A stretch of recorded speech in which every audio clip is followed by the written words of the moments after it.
বিরুদ্ধে কথা বললে যদি গুলি খেতে হয় তাহলে আমাদের এই দেশে থাকা যাবে না। আমার মতো হাতি আরো আছে, জীবন দিব আরো। সবার সামনে গিয়ে জীবন দিব।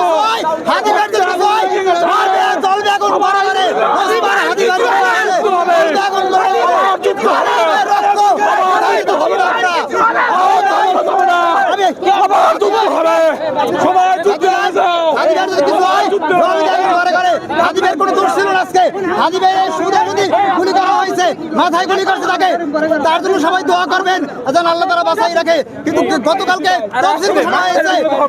হাদি ভাইকে 18 কোটি মানুষ ভালোবাসে, কিন্তু হাদি ভাই আছে কোনো দোষ ছিল না, তাকে কেন গুলি করা হয়েছে? কি মনে করছেন কি কারণে এমনটা ঘটতে পারে? আমরা সকাল থেকে হাদি ভাইয়ের কাছে ছিল। হাদি ভাই বলছেন তোমরা একটা প্রচার করে আসো। আমরা প্রচার করে সরাউদ্দিনের মাঠে গেছি। সরাউদ্দিনের মাঠে যাইয়ে শুনি যে তারে গুলি করা হয়েছে।